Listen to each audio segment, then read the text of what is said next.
ladies and gentlemen, is 10 after. So, game on. Welcome to the last lecture of Praxis for this year. Thank you for being here. We got a bunch of things to talk about. All systems appear go. So we're going to start by talking about the MIT COVID-19 challenge. It was a hackathon. It had a number of different elements to it, whether it was protecting vulnerable populations, helping health systems, and so on. And you know if it's coming up now, it's because something cool happened that involves people you know. So Team Isabella was looking at capacity. So how do you fit more patients into existing facilities, given that now you've got very different spatial requirements and different equipment requirements? Get rid of the Spotify black square. That's a really good point. Spotify black square gone. Thank you, Professor Sheridan. So that was their plan. And they said, we're going to use machine intelligence. We're going to map a space. We're going to figure out its floor plan automatically. And we're going to figure out how to lay equipment out. And we're going to do this all completely on device. And it's going to be cool. And let's see who Team Isabella was. And I'm like, wait a minute. Wait. We got a Google intern, a chem eng, a med student, electrical engineer, and we have Tracy Kahn. Oh, I mispronounced it. We have Tracy. That's what's important. Chief engineer, awesome. University of Toronto engineering science student, awesome. Your classmate, awesome. And I am told that they did very well. So I just want to congratulate Tracy and her team. And I'm going to call it her team because as chief engineer, she's going to be taking responsibility for the rest of the project. So cool. Go NSci. Go first year. I've been talking a little bit and perhaps being a little bit unfair, you might say, towards the people designing protective equipment. This is off of the Real Engineering podcast, or well, vidcast. And this particular one was a guide to designing low-cost ventilators. And it's a great, excuse me, it's a great episode. It really goes into the technologies and the issues and the theories and why ventilators are not as easy to design as you might think. All right. Let's try to understand engineering. It's what we've been doing all term. And one definition is an engineer is someone who can take a simple idea and unpack it, open up the black box, and see it through to the bottomless pit of messy complexity that lies underneath. And this is by a guy named Sean McGrath. Does software, but I kind of like some of his thoughts, not perfectly, but it kind of resonates. And you saw this a little bit when we talked about the model of a resistor, that you can do V equals IR, but then you've got to deal with all the rest of it. So what has Praxis been trying to do? Praxis has been trying to teach you this, or to help you become an NSci. And an NSci is someone, when you're confronted with this bottomless pit of messy complexity, you can frame it, you can scope it, you can find the useful parts, and you can get things done. So Praxis is about thinking, it's about stepping back, but it's also fundamentally about doing. And we want to make sure that that doing happens. Now, some of you have kind of said, look, I did before I got here. I did before I did Praxis. What's the big thing here? And this is a Buddhist or Zen, depending on who you ask. The attribution is a little suspect, but the idea is before enlightenment, you chop wood and you carry water. After enlightenment, you still chop wood and carry water. And I raise this because, yeah, could you have done all the work we've asked you to do in Praxis before you took the courses? And the answer is possibly. Some of you are just naturally very good at this. Some of you were well trained before you got here. But much like enlightenment, having taken Praxis, the next time you have to do the things that we taught and introduced and shared with you, you're going to do them more deliberately, you're going to do them more reflectively, because you've had that opportunity and you've had that education in understanding why you do what you do and not just doing it. So, NSci Praxis 2T3, making sense of it, representation, sagas, preparation. I'm going at speed now. So here we go. We're going to start with some theory. And the idea is we want to learn through storytelling. Higher education is getting this idea that if you get students to tell stories, or if you tell stories, it helps you reflect, it helps you to improve learning. Really, it's this idea of stories are how people remember. So we're going to start telling some stories. So our storytelling with reflective learning processes, that's part of it. And we want to prepare you for the rigors and uncertainties in professional practice. And if you talk to engineers long enough, they'll tell you stories of their design work, stories of the stuff they've done. And that's how the knowledge is transferred and how the knowledge is shared. And if you're really interested in this, the engineering communication program has an elective course, and you may recognize the instructor. It's Dr. Penny Kinnear, who's been helping with Praxis, one of the core teaching team members. And there's a course, The Power of Story, Discovering Your Leadership Narrative, that you can choose to take. So once you've worked out the plot and message of your story, how can you represent the story for others and yourself? And I'm going to put forward, there's a bunch of different ways. You got your standard text. You could, write a book. You could do image-based photos or graphics. You could do movies. You could do songs. You could dance. There's lots of different ways to represent your story. And sometimes you're like, it's really hard to create a brand new story that's never been seen or heard of before. You can make something brand new, but you can also use existing representations, existing stories as your medium, but also as metaphor. And also, let's be blunt, you can shamelessly steal some of what's already there. All right, so what does this look like? Well, let's start with a game. So we're going to go right to the hardest one and say, okay, can you use a game to tell the story of Praxis and the story of learning? And let's see if Hearthstone is going to be there. And yes, we have a typo. Life goes on. All right, now we're not going to do song and dance because I don't sing and I don't dance. But I am fully willing to say, okay, let's talk about the various times you've had to be there talking about and defending your designs. You may have noticed at Praxis, a lot of what you do in studio is Q&A and is engaging and discussing. And Showcase, if it had happened, would be similar. And you remember seeing some of these pictures. And so the question sort of is, if I'm going to tell the story of a design critique or showcase, how do I represent this in my mind, both as I'm preparing, but also as I'm sharing it? And I'm going to say the way you do it is you do it with Hearthstone. Bear with me. So here we have our intrepid team of student engineering designers. Someone's a bit more leadery, someone's a bit more scout and researchy, someone's got like some epic build capabilities, and someone's going to go off and do some competitive intelligence on another team. So here we go. Step one, you gotta start. If you're going to go into one of these situations, you got to have good health and you got to be ready. So get some sleep. Don't forget to eat carbs and protein. Like, you got to take care of the body to help take care of the mind if you're going to have a design discussion. All right, so we do that. Then you get your preparation done, right? You get yourself psyched up. You go through your stuff. You get your arcane intellect. You get your resources.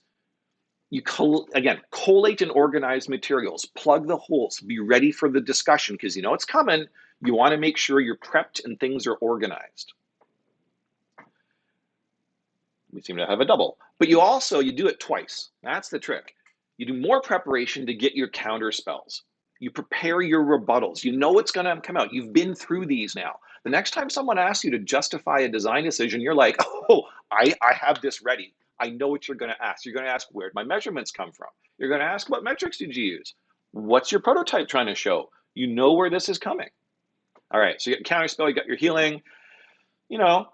You also dress and behave professionally. It's ethos. It's the representation of a student engineer who's on their way to becoming a professional engineer. So you're armored up, you're good to go, get some competitive spirit in, psych yourself up, make sure you're ready. And then the other parties show up. And you're like, okay, this is looking kind of grim, but it's okay. We got our secrets, we got our stuff, we're ready to go. And they take a quick shot. They're like, what's the purpose of your prototype? Boom, done. And you're like, ooh, okay, that kind of hurt. And then they go and they say, okay, well, what about, I don't even believe your framing. And now the person who talked to a stakeholder is feeling down. There's some stuff coming at you here. But that's okay. You're like, hold on, I got this. I know where this came from. You dig through your package. You find your hidden cache of materials. You go there and you're like, okay, if we show them this, here's our field notes, here's our comparison matrix, here's our testing protocol. That will help out. That'll bolster where you go next. So as presentations and Q&A happen, always use your supporting materials. Whenever you're talking to someone, have a tablet, have a binder, have whatever it is that you need to share your materials.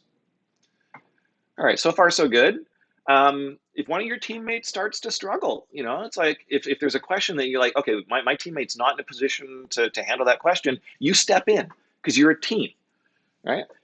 It's more than okay to help each other out in a team situation. It's not sacrifice, it's support.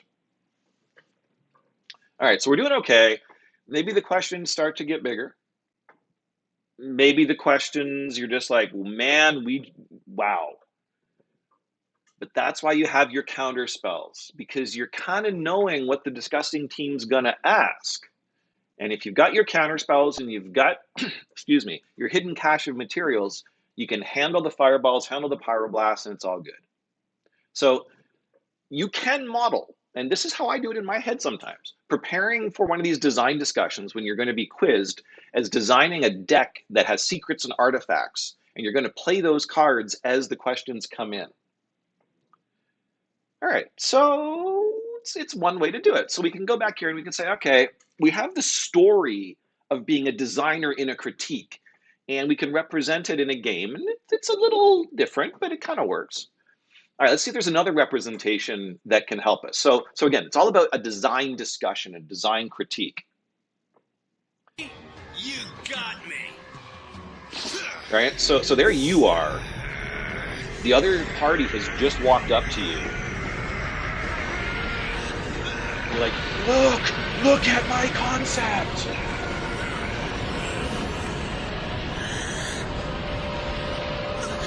Okay, your teammates are getting freaked out. They're like, dude, person, colleague, what are you doing? Levels 8,000. Huh? Now it's over 9.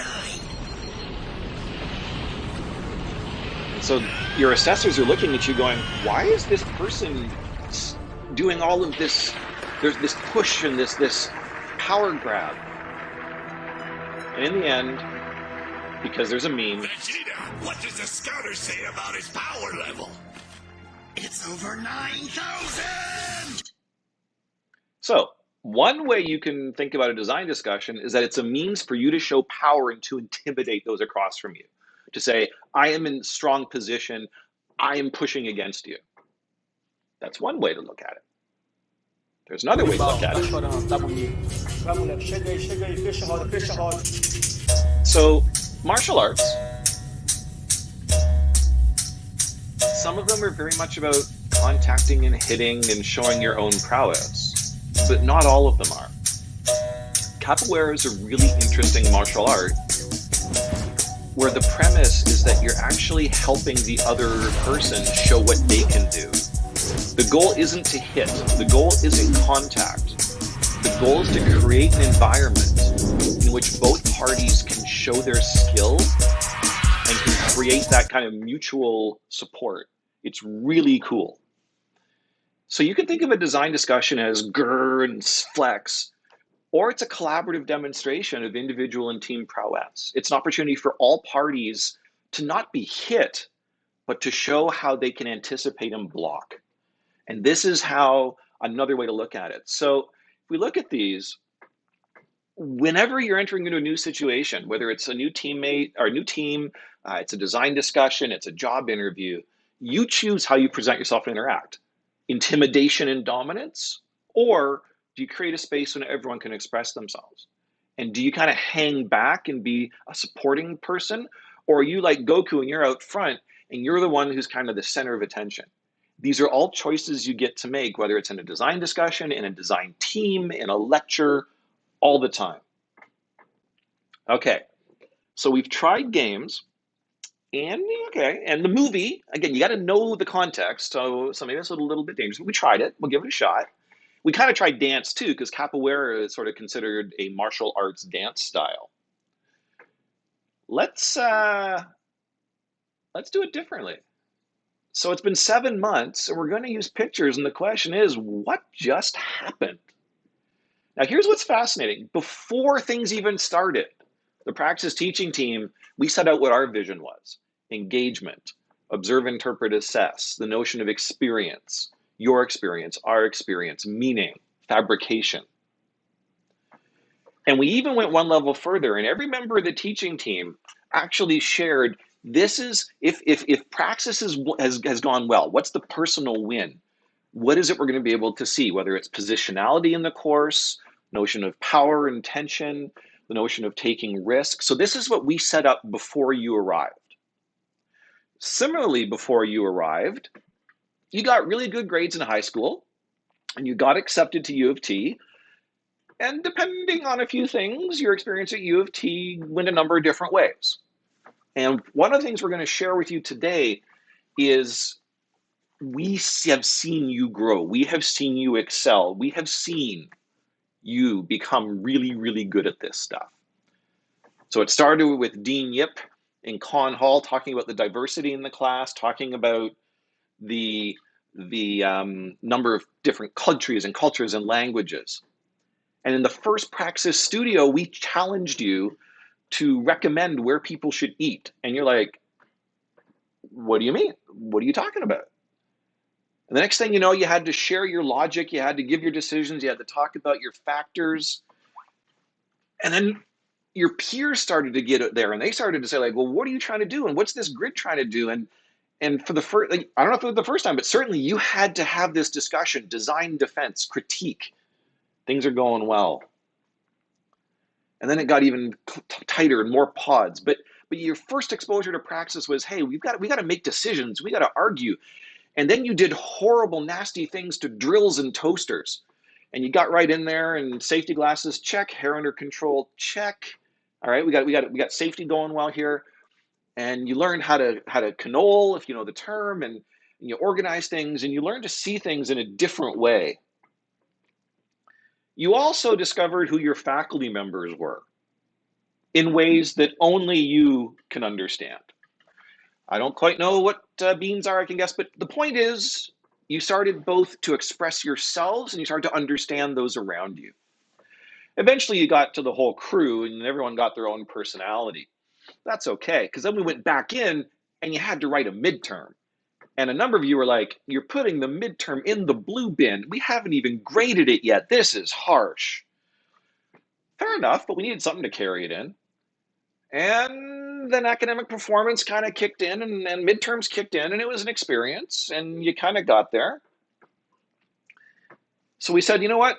Let's get you building. Let's get you making stuff out of foam core and reading diagrams and getting into the drawings. And some of you were like, I'm just not making a box. We're making a lot of boxes and we're making totems. And we're going to put those totems outside of my 150 where we spend all of our time. Then things got real. FDCR kicked in, framing, diverging, converging, figuring out what projects you were going to work on, prototyping, figuring out faucets and angles, working things out, getting into sketching and drawing and brainwriting and all these tools and techniques to structure who you are. And so, or not who you are, what you're thinking. And little stick figures and getting your ideas out and you're capturing them. And then you had to defend them again. And now we're recording it, but we still have this mentality of the four of us are going to talk to the two or three of you, and we're going to share our ideas, and you're going to critique, and it's going to be awesome.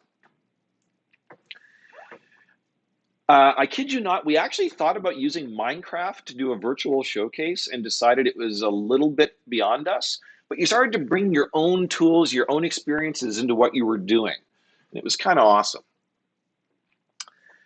Now, some of you were not super happy about this idea of having to argue in a structured way. Oh well.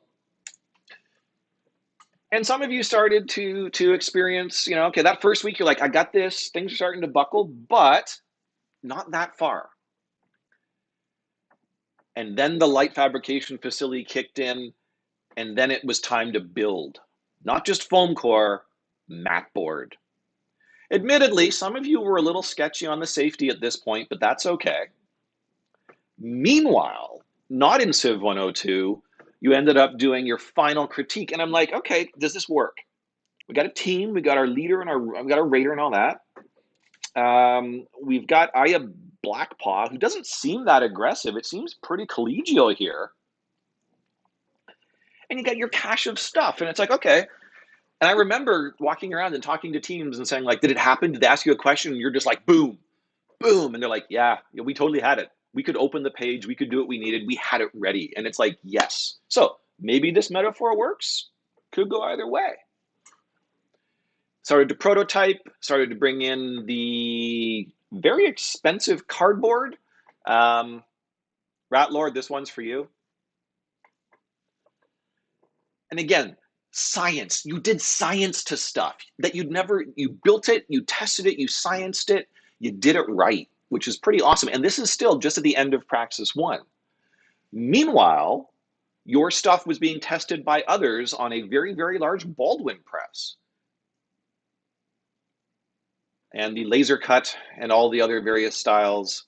And you guys were into it. You were designing, you were building, you were calculating, you were sketching. It was pretty great.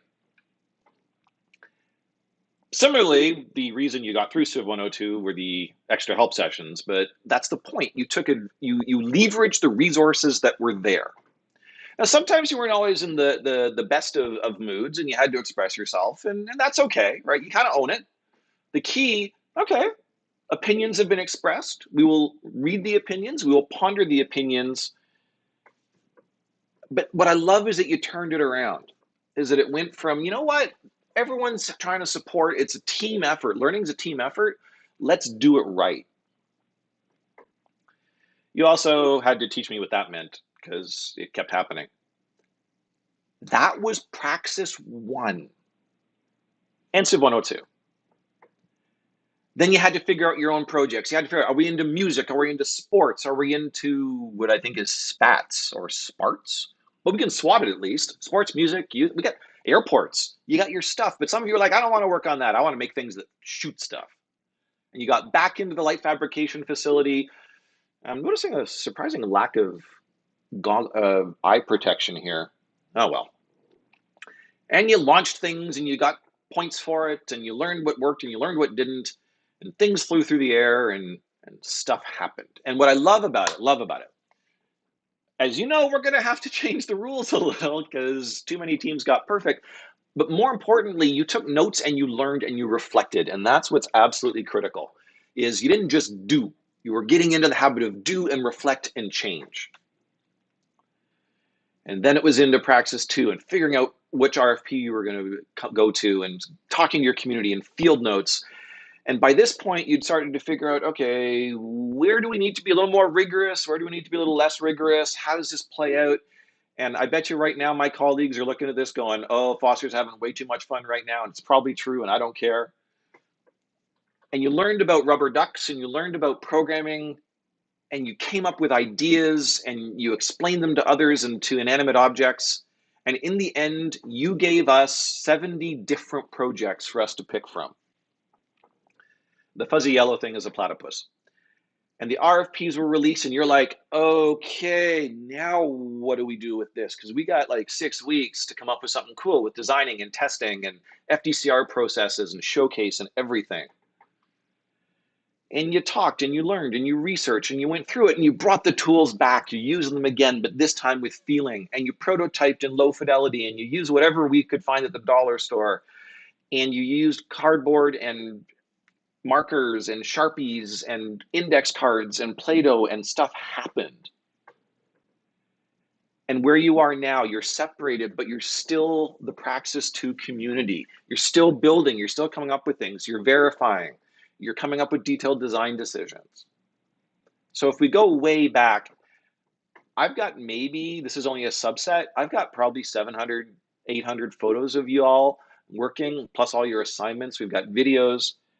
You can look back and you can retrospectively say, hey, here's the memories, here's the visual recall of all the stuff we learned this term. And if you wanted to, not in term this year, you could even synthesize it and say, if I knew then what I knew now, so why don't we tell the ones coming behind us and go from there? All right, we've tried images. Now it's time to go to text. The way you go to text is you go to a saga. And you start with the first saga ever, the saga of Beowulf. But then you say, this is Praxis. Praxis is about abstraction, and you realize that every frickin' Disney and Marvel movie is the same, and the next thing you know, you're talking the hero's journey. Hero's journey. All right, so life is good. It's high school. The grades came easy for some of you. Life was good, except English and TOK. We don't talk about them. And the next thing you know, Professor Cluett is basically saying, look, are you fearless? Do you want to do NSci? Like, NSci is for the fearless. And then this other person shows up and says, sure, you could solve math puzzles for the rest of your life. Or do you want to come and change the world?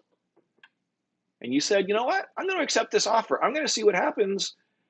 And in comes the Praxis 1 syllabus. And you're like, cornerstone, foundation sequence, interactive, hands-on, practical, concepts, conceptual techniques. Yeah. Oh, by the way, 214 days ago was the first Praxis lecture. All right, so we come back here. We're called to adventure. And you're like, but why would I work on Praxis? Calculus and physics, that's so much easier. I've seen those before. And we're like, we got you. We got you. We got some supernatural aid coming. Teaching team, Foster, Irish, Sheridan, Kinnear, all the studio instructors from back then and the studio instructors now. Oh, quick point.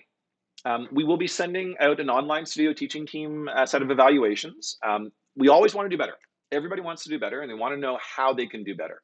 Course evals help too, but certainly course evals don't cover the people who you spend a lot of those times with the check-in. So we're going to get there soon. Now, what's supposed to happen now is supernatural aid. Let's talk about supernatural aid. First lecture, the world as it is, the Hoover Dam. We perceive, we bring it back, we model, we build. Okay. Second lecture, arguments actually have a structure. Grounds, claims, evidence, counterclaims, acceptance. There's a textbook you can refer to. You can't just say, you should believe me because I'm me. You got to argue. Meanwhile, you've also got to realize that people are going to perceive what you do differently. You got to interpret that everything that happens to you is going to be filtered through perceptions, filtered through beliefs, filtered through experiences. And then the design thing came back, and it's like, look, 4 things. All I need you to do, remember 4 things: frame, diverge, converge, represent. Make some decisions, recommend some stuff. Easy peasy, right? Now, there's the whole never starts, never ends, always happens, got to have records, which is a bit of a pain. But yeah. Then we said, well, I got some structure for you. Got your stakeholders, objectives, metrics, constraints. Each of these things does something. So I kid you not, after the first week, full week of classes, the core models were there. The doing hadn't been done, but the overarching structures were there: verification, validation, requirements, the works. Things started to get interesting now. We start to refine things, getting into different kinds of claims, crazy ideas, analytical and speculative, where the justification comes in. We introduced the measurement matrix, this idea that, look, you do math and science to things to make decisions. It's kind of awesome. And then you can make a comparison matrix, which we did not call a Pew chart because Wikipedia is wrong. And we started to talk about, okay, better, worse, same. Can you add them up? If you add them up, are you losing too much information? Started to mess with this. And we got into introductions, lecture 7. You know, you can't just launch into something. You gotta put some background, some purpose, set things up, kind of like we do in lecture, even though sometimes we don't get there until about 35 minutes in. All right.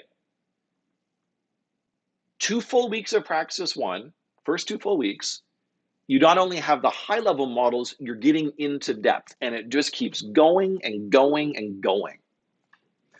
Now, earlier, it was like, in the olden days, I am the student in the class who's doing very well. I traditionally get high marks. You should believe me. And now we're into no ethos yet. And I'm not sure about the pathos, but into the logos and into the balancing and this idea that in Praxis, you got to balance stuff. You got to figure out how it all plays together. So what was really interesting about this is this was all Praxis, but at the exact same time, you were taking other courses. Programming, math and computation, the one that everyone forgets, calculus, physics, linear algebra, molecules, materials. So not only were we providing you with ways of thinking about engineering, design, communication, teamwork, all your other courses were giving you things that you could use in your design activities. All the models you've learned, every course has contributed to this course because you've got to fill in those measurements. You've got to do those comparisons. You've got to come up with ideas. For those of you in the chat, that's your own meme. All right, supernatural aid. You're looking good. You're feeling good. First threshold shows up, right? What's the first threshold? Well, you got to learn how to interrogate your reactions. You've got to learn how to reconsider your position. You've got to go back through and really understand. And then your first belly of the whale, the midterm. And you're like, okay, this is new to me. I got to express myself. I got to take what I've done. I got to put it down. All right, we can do this. Midterm exam. Okay, midterm's done, but now there's more trials. Whole gauntlet of trials, crazy amounts of trials. Well, this was Praxis 1. And eventually, by the end, in December 2nd, you were complete. Now, to be honest, let's play this out like it really is. Let me explain. No, there is too much. Let me sum up. In addition to everything I just showed you, pairwise comparison, judgment, objectives, dossier, requirements, prototypes, framing, like we introduced you to a ton of specific tools inside of decomposing from those high-level things. So, okay, here's the deal. Praxis, engineering, design, communication, teamwork. It's attitudes and approaches, not tools and definitions. We really want you to know, I need some way to eliminate. I need some way to compare. Oh, I'll call those things constraints. I'll call those things criteria, but it's about doing. Everything in design and praxis is about doing. Admittedly, common definitions do help. And what we want to find out is how entrenched are your habits of mind? How will these, as you've gone through all of these activities, how did they lock in to the way you think? All right, the road of trials. I have no idea what this one actually is in this context, so we're just going to go on. And finally, you get the big one. You get the atonement. You get the final exam in Praxis 1. And to get there, you synthesize your knowledge. You bring it together. You organize it. You structure it. You color code it. You do whatever you have to do to see how you're doing, to understand your own thinking. You have kittens. You have ethos in the form of Professor Collins. You represent your knowledge. You develop your own understanding. You synthesize it together. Memorization is good. Synthesis is better because you can always look up terms. Knowing how they relate, knowing how they come together is what's critical. And then you do it. You've done it. Achievement unlocked.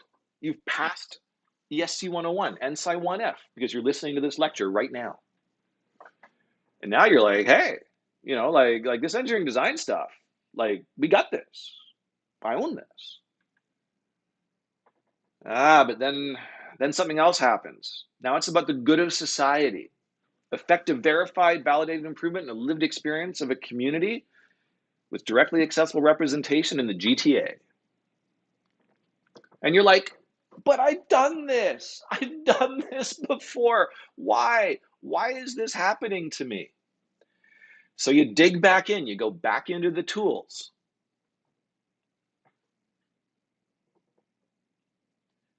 And Professor Irish may speak in a moment, perhaps.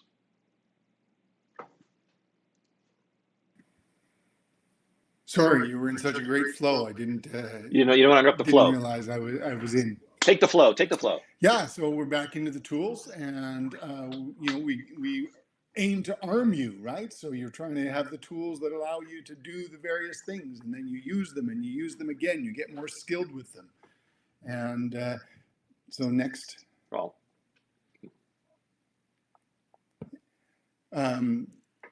And by doing that, you aim to have the structure, right? So we aim to talk about the structures of argument and the ways in which you can use that structure. Next. Yep. And in addition to thinking about structure, you've now gained your logos, you've gained some ethos, you're now able to think about how to connect emotionally with your audience, and you're thinking about, all right, what are the patterns, what are the ways that we use these things, and always having that as part of your battle readiness.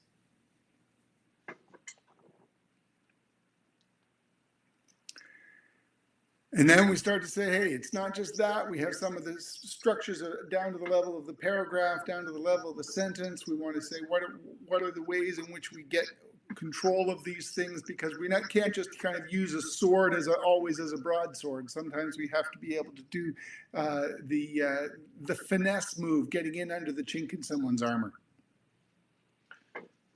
So as communication was being refined, as you were getting these various levels, you also had to realize that the design part was also fractal. You break it down, you get into details, you go into the depths. You turn off your mic. And then we showed it to you again, but this time in the context of your own handbook. And what is it you're going to do? How is it you're going to understand all these different levels? So there was Praxis 2, and we went through a bunch. And I should point out, we're presenting this in a very linear way. Your abilities have grown much more than linear. I mean, at least sort of quadratic. And if you go way back, we actually talked about, hey, if you can learn faster, if you can do better, if you can advance more quickly, then you're really starting to get this. You've learned how to learn. And hopefully by now, you're a little more efficient, a little more effective, and you can progress so much more quickly in engineering design and communication and teamwork and leadership. But praxis being praxis, we would also talk about how you can do this in the general case, how to support your knowledge, how to not just do design, communication, leadership, teamwork, but also how to study, how to learn. And key to this is this idea that knowledge, skills, like all across the board, it's a mesh. They interconnect. Some of you are starting to see connections between your courses. Success in learning comes from developing and sharing that own mesh. And that's why you want to go back. You want to go back to your concept map. You want to make it more comprehensive. You want to make it future looking. You want to make it something that you can put in your handbook and kind of refer to later on. Handbook coming in, 415. All right, so then you come here and you're like, and this is not the easiest thing to read. All right, you cross the threshold. You're utterly changed by your journey. You can never see things the way you used to. You've understood, you've reflected, and you're feeling good about yourself. The Force is with you, young Skywalker. But you are not a Jedi yet. So you look ahead, back to the start. You look at next term. You're like, I'm seeing the word design. Oh, I'm seeing praxis again. And you're like, okay, praxis 3, praxis 4, like, what are we up to here? Are we supposed to now design to survive and squirrel? And not quite, not quite. This year, praxis, ESC204, praxis 3 was design a robot that will plug in an electric car charger. It started by building small rovers. It moved on. Look at the tools, morph charts, Gantt charts, Pew charts, cardboard prototypes. It's all praxis again.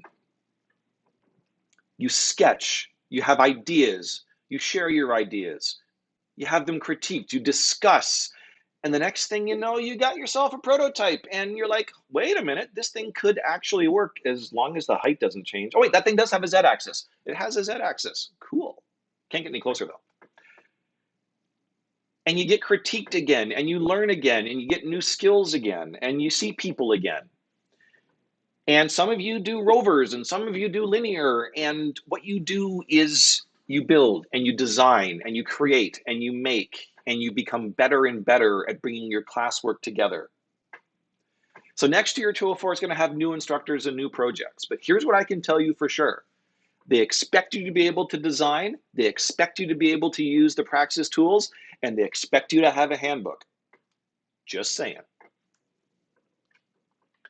And then you've got your upper year, your capstones, all these other courses, and your thesis as well. And so we can do this as the hero's journey. And like, let's talk about the one true hero. Oh, yeah, our man Goku. And so it's kind of like you start here, and yeah, you're probably not Super Saiyan God, but you're probably not just like the basic Saiyan. Like, hopefully by now, you're kind of like Super Saiyan 1. All right, so we'll label this a little bit. High school, Praxis 1, 2, Praxis 3, and Capstone. So Praxis 1 and 2 kind of gets you that basic Super Saiyan. And then you skill up to Praxis 3, but by Capstone, maybe you've done PY, you've ascended. And then life is where you carry it on. And it's that first limit, that first transcendence that is always the toughest jump. And that's what we've been working with.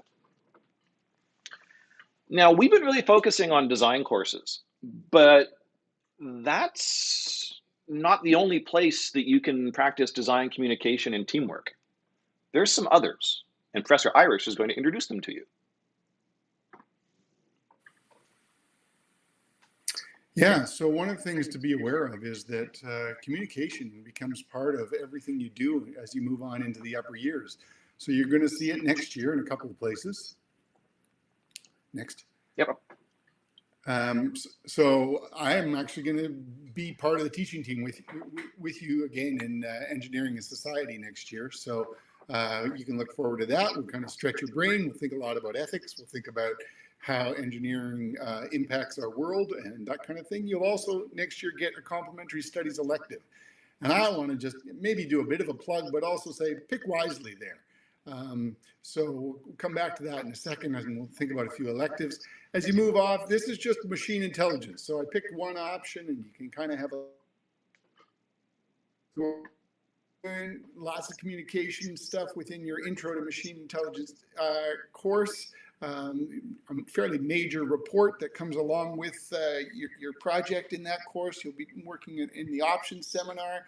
And then as you move into fourth year, you'll have your thesis, you'll have electives, you'll have a capstone. All of those are places where communication happens. So just about those complementary studies, elective choices, choose for interest and value, not for ease. I hear sometimes students saying, oh, our course load is so heavy, you need to take a bird course. I'm going to say, no, you don't. Come on.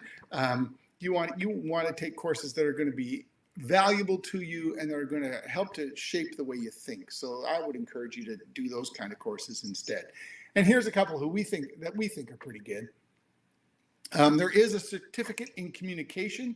Right now, those courses are all listed as APS for the current year, but in 2020, 2021, they're going to become TEP courses. And so you can see the list of them there. Take any three and you have a communication certificate. Yep, you can move to the next one, Foster. Yep. And you'll see this one is language and meaning, and you may notice in the top right corner there's the instructor who is Professor Penny Kinnear. And then there's also language and power, and if your screen is like mine, then Professor Foster is blocking the instructor there, but that's my course, and I teach that one. I would encourage you to consider one of those if you're looking for electives, and you might find the certificate something that you want to take up. So you can look up all those courses. There are some testimonials from some students who've taken some of those courses on the website there. So have a look and see if there's something that will appeal to you. Professor Sheridan. Next slide. So if you're looking for more leadership than communication focused courses, and we do have a number that are crossover between leadership and communication, just like the narrative course that Professor Foster has been using to structure today's lecture. There's lots of both CS and HSS options here. We do have a certificate. A lot of our courses are cross-listed with the business minor as well, but I'll also put in a plug for some of our co-curricular activities. So if you're looking for something to do this summer, we do have a field program that you could look up on our website and engage in some more leadership and teamwork learning over the summer. Now you can press the slide. For each of our courses, we've got a little promo video that has one of the instructors talking about the course, what it's like, what are some of the concepts, what kind of a feel would you get out of the course.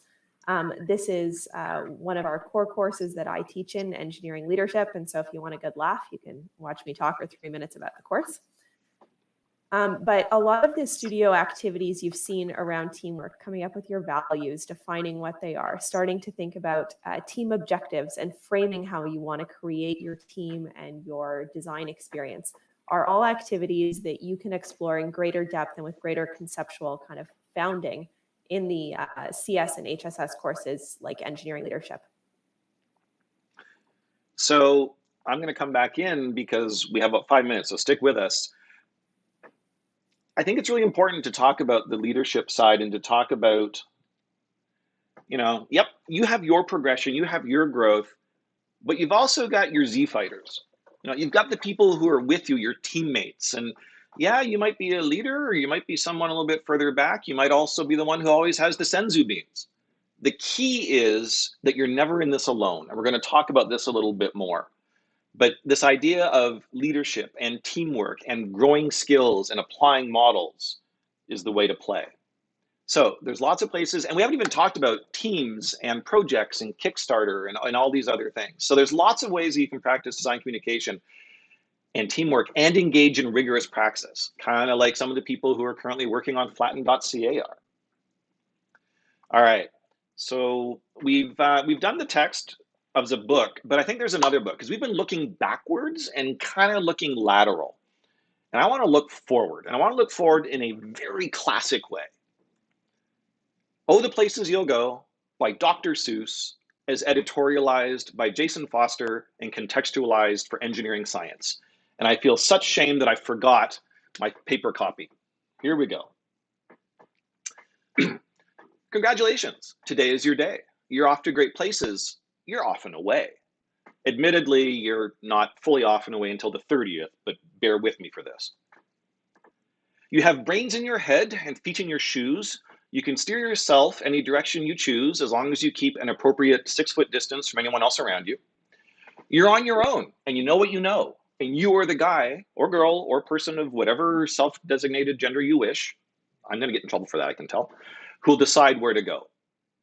Dr. Seuss was writing at a different time. You do know, however, that you got year 1 in your head and you've got year 2 coming. So again, however you choose to self-identify. You'll look up and down streets, look them over with care. And some you will say, I don't choose to go there. With your head full of brains and your shoes full of feet, you're too smart to go down any not so good street. And you may not find any you'll want to go down. In that case, of course, you'll head straight out of town. Now, look, quick point here. As engineers, you have both the right and the responsibility to do the right thing and to do it correctly. If you look at it and you're like, this is not right, I'm not doing it. If you're like, you're asking me to do this wrong, I'm not doing it, I'm going my own way. And it can be aero, biomechanical, mathematics, fine arts, college, startup. It doesn't matter. What matters is you've been through year 1 ENSCI and you've survived and you're awesome and you can do what you want to do. It's opener there in the wide open air. And let's just keep in mind, you have like 50 years until you retire and a diverse world of opportunities to explore. So the time now is a starting point. It's a foundation. It's an enabling skill for the next 50 years of your life. You'll be on your way up. You'll be seeing great sights. You'll join the high flyers who soar to high heights. Admittedly, in 3F, the core 8 will have a little more subject matter knowledge, but you'll catch up. We got this, right? You won't lag behind because you'll have the speed. You'll pass the whole gang and you'll soon take the lead. Wherever you fly, you'll be the best of the best. Wherever you go, you will top all the rest because ENSCI. Except when you don't, because sometimes you won't. I'm sorry to say so, but sadly it's true, that bang-ups and hang-ups can happen to you. You can get all hung up in a prickly perch, and your gang will fly on and you'll be left in a lurch. And how you react to your performance is as important as how you perform, especially when there's a mismatch between your desired and actual outcomes. You'll come down from the lurch with an unpleasant bump, and the chances are then that you'll be in a slump. And when you're in a slump, you're not in for much fun. Unslumping yourself is not easily done. However, fortunately, especially because you are NSci at U of T, you are not alone. You'll It's come 14 to hours. Yeah, well, we're going through 14. You will come to a place where the streets are not marked. Some windows are lighted, but mostly they're dark. A place you could sprain both your elbow and chin. Do you dare to stay out? Do you dare to go in? How much can you lose? How much can you win?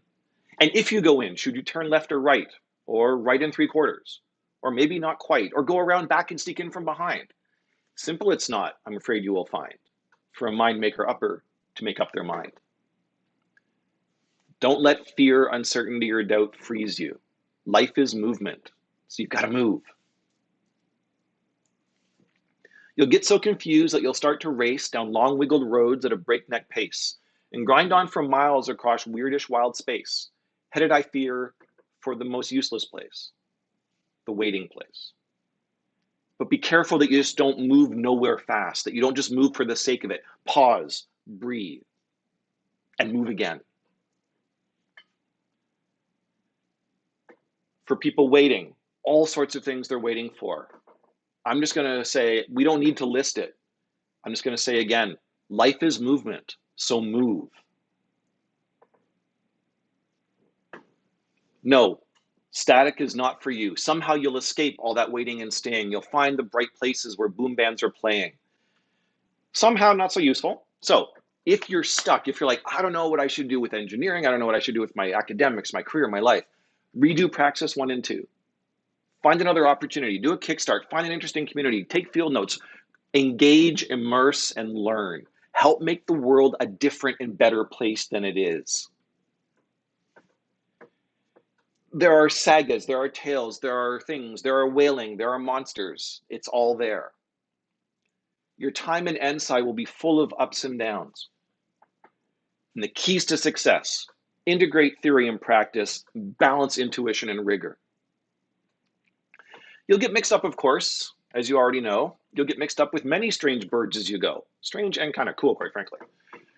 So be sure where you step with care and great tact, and remember that life's a great balancing act.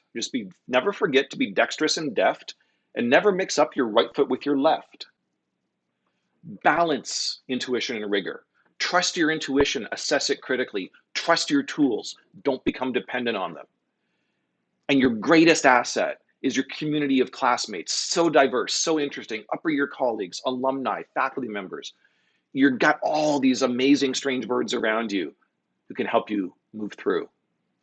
And will you succeed? Yes, you will indeed. 98.75% guaranteed. Kid, you'll move mountains. And why do I know this? Because our tear down and build up item was your identity, and you're an engineer, a student engineer now. So be your name Buxbaum or Bixby or Bray or Mordecai Ali Van Ali O'Shea. You're off to great places. Today is your day. Your mountain is waiting. So get on your way, and never forget, Praxis fosters friendships, and those friendships last a long, long time. Ladies and gentlemen, we are all here. Professor Foster, Professor Irish, Professor Sheridan, Professor Kinnear. You know how to find us. You know how to keep in touch. It has been an absolute pleasure to get through Praxis 1 and 2 with you. It has been a pleasure to work through so many things and to grow and learn with you. Have a great day.